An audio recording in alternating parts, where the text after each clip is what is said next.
अभी तो एक सैलाब अलग आया हुआ है, एक बीमारियों का सैलाब अलग आएगा। साथ हैं हमारे फेवरेट बॉय हमारे अयान भाई, जो मेरे ट्रेनर भी हैं। और हमने आज स्पेशल पॉडकास्ट की चप्पलें उतार दें, हम आराम से चिलिंग करके। नमाज में 20 मिनट है। आप लोगों को बता दें हम कि फजर की नमाज जो है हम पढ़ते हैं और उसकी भी पढ़ते हैं, जुम्मे की पढ़ते हैं। तो आप लोग तो आप लोग भी पढ़ लिया करें। खैर, बताना नहीं था लेकिन बता दिया मैंने आपको। खैर, ये हमारे साथ हमारे गेस्ट हैं अयान, मेरे ट्रेनर भी हैं। बॉडी से दिख रहा होगा, अभी कुर्ता सलवार में इतनी सी बॉडी नज़र नहीं आ रही। और ये कैमरा भी इंसाफ नहीं कर रहा क्योंकि कैमरे की 720p है। लेकिन हम कोशिश करेंगे कि अयान की बातों से ना आपको बता सकें किस तरह जो है ना अयान फिटनेस जो है अपनी मेंटेन करता है, और मेरे भी मेंटेन करने की कोशिश कर रहा है। तो अयान, कैसे हो आप? मैं बिल्कुल ठीक हूँ। थैंक यू मुशी भाई for inviting me. No no issues bro. चलो तो यार, मैं अपना बैकग्राउंड देता हूँ। मैं अभी कैलिस्थेनिक्स कर रहा हूँ। मुझे दूसरा साल मेरा स्टार्ट हो गया कैलिस्थेनिक्स करते हुए बॉडी वेट वर्कआउट से। उससे पहले काफ़ी लंबी हिस्ट्री है मेरी। मैंने एमएमए की नेशनल फ़ाइट लड़ी हुई है। मैंने बॉक्सिंग की 2 फाइटें लड़ी हुई हैं। उसके अलावा मैंने किक बॉक्सिंग, ग्रैपलिंग, जुजुत्सु सब कुछ ही किया हुआ है। बचपन में क्यूकुशन करता था। तो तो अयान, आपको ये शौक कहाँ से चढ़ा? आप व्यूवर्स को बता सकते हैं कि व्यूवर जो फिटनेस के जो शौकीन हैं हमारे, उनका बता सकते हैं किस तरह हमारा जो शौक है ना वो चढ़ा?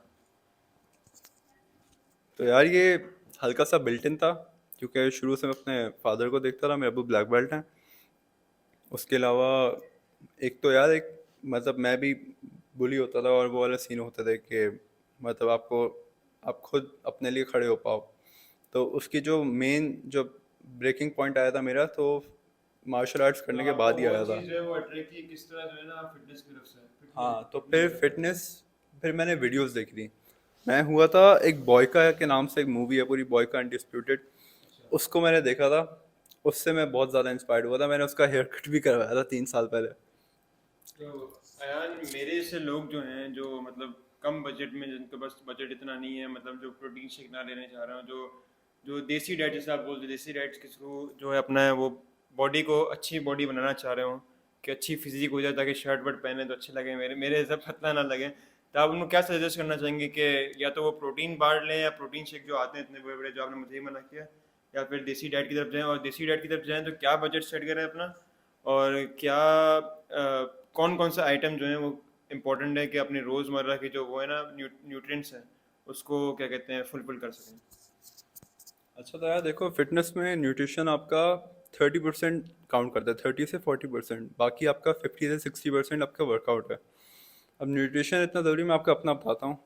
सुबह हमेशा पराठा होता है, कार्बोहाइड्रेट्स लेने होते हैं आपको। एक अपनी पूरी दिन की रूटीन में कुछ ना कुछ किसी फॉर्म में वीट या कुछ भी आपको लेना होता है। दोपहर में हमेशा वेजिटेबल्स होती हैं। वेजिटेबल भी कार्ब्स की फॉर्म में आती हैं, क्योंकि ये भी बहुत नेसेसरी है। और रात में फिर प्रोटीन होता है। अब प्रोटीन में ज़्यादा कुछ खर्चा नहीं होता। सारा घर का ही खाना बना हुआ होता है, वही खाता हूँ। सिर्फ हेल्दी डाइट है मेरी। और हमारा एक हेल्दी लाइफस्टाइल इस वजह से चल रहा है क्योंकि हम लोग बाहर जंक फूड वगैरह नहीं खाते हैं। क्योंकि अगर आप जंक फूड भी खाते हो और एक्सरसाइज भी कर रहे हो, तो आपकी एक्सरसाइज को तक नेगेट कर देता है आपका जंक फूड, वो कैंसिल आउट हो जाती है। ये इनकी बहुत खास बात है कि ये जो है ना वो जंक फूड नहीं खाते हैं। मुझे नहीं पता कैसे नहीं खाते हैं। मैं तो बड़ी कोशिश करता हूँ कि पेप्सी ना पीऊँ, कोल्ड ड्रिंक्स ना पीऊँ, लेकिन मैं तो कंट्रोल नहीं कर पाता। इन्होंने मुझे बताया कि कब से पता नहीं कितने दिनों से, जैसे वो नहीं, आपने जॉन इब्राहिम वगैरह को सुना है, वो अब रियलिटी में दिख रहा होता है, ऐसा नहीं वो फेंक रहे होते हैं कि 24 साल से उन्होंने बिरयानी नहीं खाई या फिर वो मिठाई नहीं खाई। भाई मिठाई का जॉन इब्राहिम का आता है ना, मिठाई काजू बर्फी नहीं खाई, और उसका विराट कोहली का भी आया था मेरे ख्याल से कि बिरयानी नहीं खाई उसने। तो ये चीज़ें सच हैं भाई, और अच्छी माइलस्टोन अचीव करने के लिए आपको चीज़ें करनी पड़ती हैं। मैं हमेशा यूथ को यही बोलता हूँ कि आपको कोई भी काम करना हो, चाहे फिटनेस हो या फिर कोई चीज़ अचीव करनी हो, आपको हमेशा जो है ना उस पर डिसिप्लिन रहना पड़ेगा। क्योंकि अल्लाह ने कहा है कि मेहनत मेहनत करे इंसान, बाकी कामयाबी तो हमें पता है अल्लाह के हाथ में, लेकिन मेहनत बहुत ज़रूरी है, डिसिप्लिन बहुत ज़रूरी है। तो अयान, आप जो हैं वो और क्या कहना चाहेंगे व्यूवर्स को? एक तो डाइट का हो गया, दूसरा आपने अपना बता दिया स्टार्टिंग पॉइंट कि आपने किस तरह जो है ना वो ये फिटनेस स्टार्ट किया, और क्या यूथ को बोलना चाहिए? क्योंकि हमारा ये सडन पॉडकास्ट है हमारी, तो ज़्यादा हमने वर्किंग नहीं की इस पर। अयान ने मुझे कहा था और अभी नमाज में भी कुछ मिनट रह गए, तो अयान क्या बोलना चाहेंगे? तो यार हमारे पास जो मेन मसला मैं आजकल देख रहा हूँ, मैं ए लेवल्स का स्टूडेंट हूँ, अपने लास्ट ईयर में हूँ, कि हमारे बच्चे बहुत बिगड़ रहे हैं। अब इस एज में क्या है कि आपको अंदाज़ा बिल्कुल नहीं होता आप किस डायरेक्शन में जा रहे हो। वो आप चले ही जाते रहते हो और फिर बिगड़, जैसे शीशा वेपिंग, स्मोकिंग और जंक फूड वगैरह तो इतना कॉमन कर दिया सबने बहुत आम हो कि गया अगर आप हेल्दी डाइट भी खा रहे हो तो उसको सबको लगता है कि आप डाइट पर हो, जबकि वो दैट्स द ओरिजिनल थिंग। उसके अलावा अभी आपको बिल्कुल कुछ नहीं लगेगा, अभी 5-10 साल के बाद जब इफ़ेक्ट्स आना शुरू होंगे फिर आप उसको रोक भी नहीं पाओगे। तो इतना घटिया और इतनी ख़राब आपकी लाइफस्टाइल हो जाएगा। हम देख रहे हैं ना ये जो इस पे बैठे हुए हैं, क्या कहते हैं, कैफे के टेबल्स पे बैठे होते हैं लड़के, सिगरेट पे सिगरेट पी जा रहे हैं और फिर बाकी चीज़ें भी की जा रहे हैं। अभी तो अफेक्ट, क्योंकि देखिए हमारी जो ह्यूमन बॉडी है ना उसकी लिमिटेशंस है, सीधी सी बात है। वो एक हद तक बर्दाश्त कर पाएगी, उसके बाद ये जो हमारी फुल जनरेशन है ना, ये जो मेरी मेरी हो गई, यान की हो गई, यान में से कुछ साल ही छोटा है, सेम एज के बराबर है, तो मतलब जो हमारे जो आने वाले अयान के वाले हैं, मेरे वाले और मेरे से तो 5 साल वाले हैं, इन पे 5-10 साल बाद मुझे तो बड़ा खौफ लगता है कि मतलब वो क्या बीमारियों का सैलाब आ जाएगा। अभी तो एक सैलाब अलग आया हुआ है, एक बीमारियों का सैलाब अलग आएगा। तो यही है बस कि अयान जैसे लोग अगर वो करें, क्या कहते हैं, मोटिवेट करें और खुद भी डिसिप्लिन रखें, तो किस तरह जो है वो यूथ को मोटिवेट करते हैं। हमारे वीडियो बनाने का भी यही था कि हमारी मेरी बेसिकली जो पॉडकास्ट की, हर पॉडकास्ट की यही होती है कि मैं यूथ को मोटिवेट करूँ, चाहे वो फाइनेंस के थ्रू करूँ, चाहे वो विजन के थ्रू करूँ, चाहे उनको बता सकूँ कि उनका मकसद क्या है। और ये भी यही था कि यूथ को मोटिवेट करूँ, तो मेरी गोल घूम फिर के तो आपको पता ही यही आती है। और अभी जो घूम फिर के ना हमारे पास हेल्थ की ही टॉपिक है, तो हेल्थ के बारे में बताया जाएगा, तो आप बोर नहीं हो जाएगा, एंजॉय करेगा। और क्या नहीं, और क्या तो यार थोड़ा सीरियस ज़्यादा हो गया। खैर यार, तुम लोगों को खुद भी पता होगा कि तुम लोग किसको इम्प्रेस कर रहे हो करके। वेपिंग करने से क्या होगा, धुआं उड़ा रहे हो, मज़ा आ रहा है क्या? कोई 2-4 साल के शशके हैं, उसके बाद जो हालत होनी है, तुम लोग अपने देखते भी होगे लोगों को, कुछ लेटे भी होंगे भी हॉस्पिटल में जिनको तुम जानते होगे। तो मतलब ये आपके सामने हो रहा है, सब कुछ आपके सामने है और कंट्रोल के अंदर चीज़ है। इतना आसान है कि आपको सिर्फ एक डिसीजन लेना है और उसके बाद आप राइट ट्रैक पर आ सकते हो, लेकिन आप नहीं आ रहे हो। इसको जितना डिले करोगे उतनी ही उसकी सिचुएशन ख़राब होती रहेगी। और ये सिर्फ एक, इसको भी हमें हाईलाइट करना चाहिए। बिल्कुल सही कह रहे हैं अयान के। आजकल मैं देख रहा हूँ कि वेब कल्चर इतना बढ़ गया है। वो पहले बोलते थे ना कि पहले सिनेमा होते थे, हर बंदे के पास हर घर में टीवी आ गया, उसके बाद मोबाइल ही आ गया। अब इसी तरह पहले सिगरेट्स होती थी, सिगरेट को लोग डरते थे पीने में, उसके लिए वो जाना पड़ता था, फिर आहिस्ते आहिस्ते लोगों ने डब्बे रखना शुरू कर दिए और अब वेप ही आ गया है। इसको घर में भी लोग पी रहे हैं, कुछ कह नहीं रहे। मुझे नहीं समझ आ रही किस तरफ, किस डायरेक्शन में जा रहे हैं।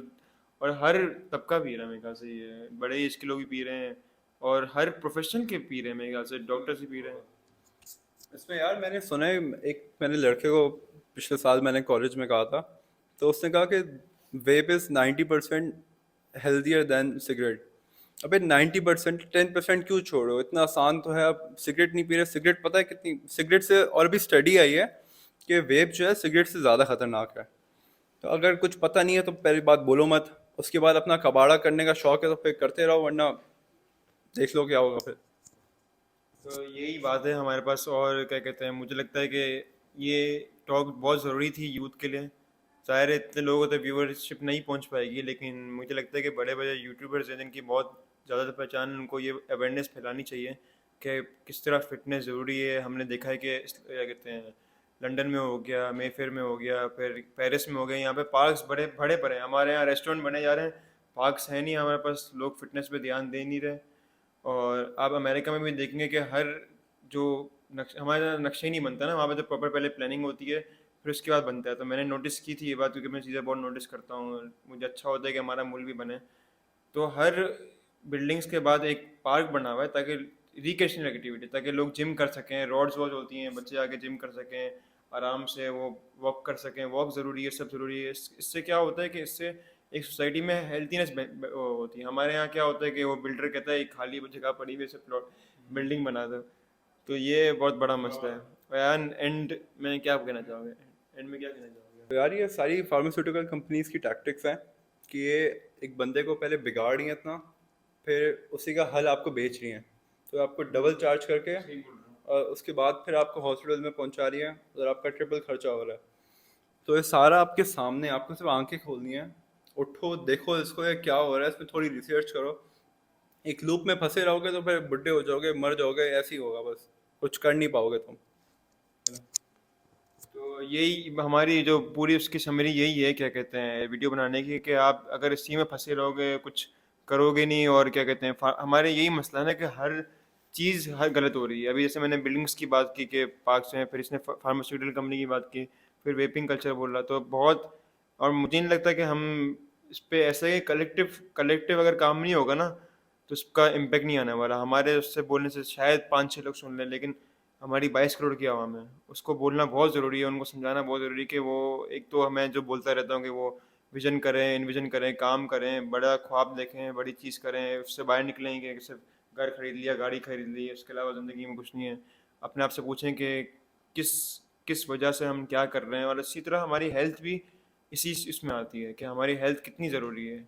मैंने भी टाइम निकाल के जिम करना शुरू किया, ऑल्दो मुझे टाइम नहीं मिलता, मैं गलत भी करता था, लेकिन एटलीस्ट कोशिश करें। क्या पता, जब कोशिश करते हो तो अल्लाह खुद ही रास्ता बनाता है। तो मुझे लगता है टाइम तो हो गया, एक पॉडकास्ट ही बढ़ गई है। हाँ, इसको समराइज करना है, हमारा फंस गया सिस्टम, हमने कहा कॉन्फिडेंस बिल्ड हो रहा है। कैसे लग रहा है यार, पहले तो अच्छा बताओ। लग रहा है वैसे। पहला एक्सपीरियंस है। पहली बार गेम में बात कर रहे हो? हाँ, पहली पहली बार दफ़ा। कर रहे हो? पहली दफ़ा। तो व्यूअर्स, हम देख रहे हैं यूथ को मोटिवेट कर रहे हैं, इस तरह करते हैं ऐसा ऐसे ही हो जाएगा। तो इंशाल्लाह। यार अभी हमारे मेन टेकअवेज क्या है? पहले तो स्टार्ट वर्किंग आउट। मतलब यार बस स्टार्ट करो। टाइम निकालना होता है, टाइम निकल जाता है। आपको सिर्फ एक जिसको मिलना होता है ना, जो उसके पीछे पड़ता है वो निकल जाता है। If it was easy every one would have it. अगर आसान होता तो मतलब हर कोई फिर रहा होता, हर किसी की बॉडी बनी हुई होती, लेकिन फिर उसकी वैल्यू नहीं होती। हार्ड वर्क की वैल्यू होती है अलग। सेकंड बात, अपने प्रॉब्लम्स को पॉइंट आउट करो। सब कुछ है, just take a moment and analyse your day और whatever you are doing, और जिस सिचुएशन में तुम हो, और अपने आप को चेक करो। तुम्हें अपनी बैड हैबिट्स को पकड़ो और टेक एक्शन, उसको चेंज करो। और अगर चेंज नहीं किया तो फिर उसी लूप में फंसे रहोगे, तुम कुछ कर नहीं पाओगे उसके बाद, जब तक वो तो कुछ कर देगा तुम्हें। और बस यही है, एंड बस करते ये हैं। तो व्यूअर्स, हमें लगता है पॉडकास्ट का टाइम हो गया। यही ड्यूरेशन होती है हमारी 10। नमाज के लिए लेट हो रहा है। नमाज के लिए भी लेट हो रही है, और यही हमारी ड्यूरेशन होती है। मेरे ख्याल से 10 मिनट्स हो चुके हैं, हाँ, अगर मैं हाँ, देखूँ तो 10 मिनट्स हो चुके हैं। और अयान ने बोला था, इसी तरह अयान और पॉडकास्ट में आओगे, कैसा लगा आपको? मतलब अच्छा आपको लगा यार। अच्छा लगा, आप और पॉडकास्ट बनाओगे मेरे साथ? This was first of the many. First अभी ऑफ द वीक इंशाल्लाह, काफ़ी मोर महीने मेनी बाकी हैं इधर। इंशाल्लाह। मोर टू कम, बहुत सारी बनाएंगे हम और। और बस यही हम आपको एक मैसेज देना चाहते हैं, और हमको बोलते हैं कि लाइक करें। यार बोल दे, लाइक करें, शेयर करें, सब्सक्राइब करें, अबे जो बटन है सारे जो बटन है सारे दबा दो।